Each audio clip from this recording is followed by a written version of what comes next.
Well, hello everybody, welcome back to the channel. So I'm just going to review another documentary, actually another James Cameron documentary. And this time, this one was actually a little more famous, got some more,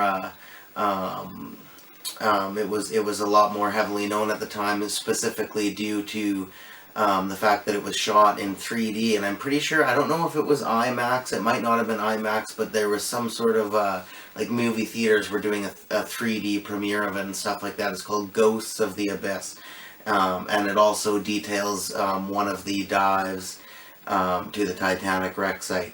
And this is a awesome documentary, a really cool documentary.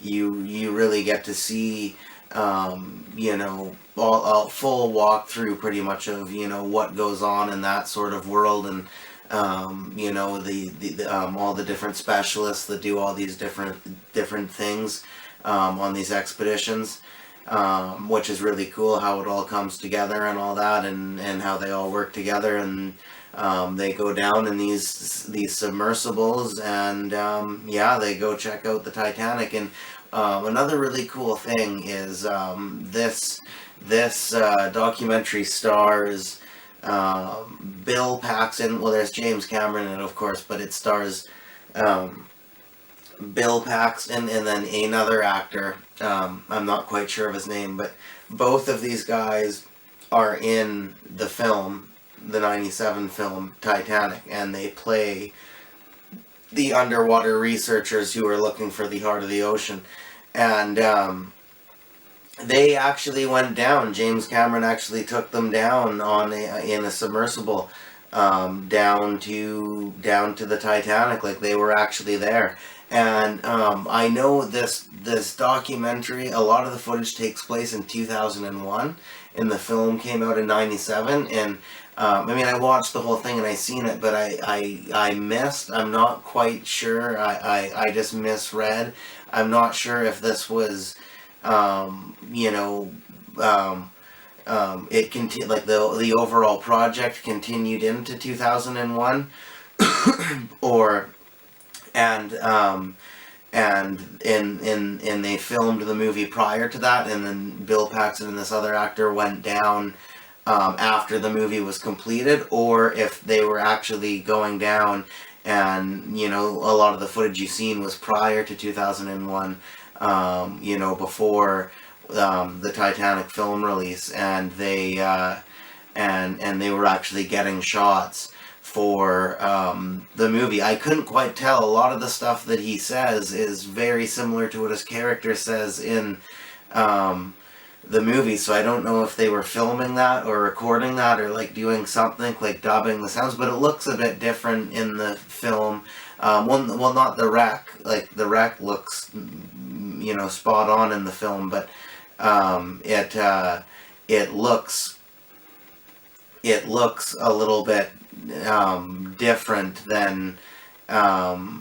than what you see in the film. But yeah, I don't know. So I misread that myself. Like, I know it's in the documentary. I will rewatch it because I really enjoyed it. But yeah, I don't know if that is if this was done after the film. And it was just like okay, so you guys were in the film, you want to actually check this thing out, or if it was, you know, spanning through all of that time, and ended up taking that's what they were taking shots for the film. I'm not quite sure, but either way, it's really cool. I mean, as I said, any movie that literally means going down to the abyss of the Atlantic Ocean to get shots for, in any sort of way, whether it's a reunion thing after, or whether it's during the filming, that's just super cool. Like, that's adventure filmmaking 101. You don't get much more of a on-spot, you know, let's go to the actual locations and you know, get this thing done really authentically. You don't get much more of that than this project, the Titanic.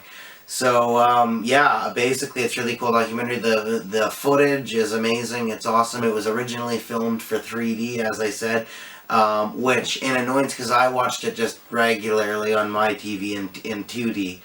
But a lot of the shots are designed for 3D. Like it's all formatted to fit in 2D as just as well as 3D, but a lot of the shots, like when it shows a piece of the submarine or a piece of machinery of some sort, it's like those real close-ups, and they elaborate on something that's supposed to like poke out at you, which looks cool 3D. But on 2D, it just looks like a super close-up shot that would look cooler if it was more wide. But no, there's the shots of the wreck itself are beautiful, and they're really well done, and they would be magnificent probably in 3D, especially in like a theater 3D.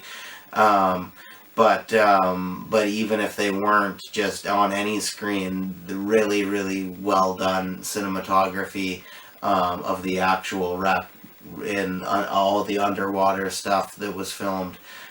Very well done, very high class, high tech, really cool. And but yeah, some of those shots of the vessel on the surface and the equipment they're using, and a lot of stuff like that are those sort of shots that are deliberately designed for 3D that kind of pop out at you. So if you're watching it on 2D, still very interesting, but those shots just kind of seem ever so more irrelevant. But if you know it's for 3D, at least you'll know that it is there for some reason.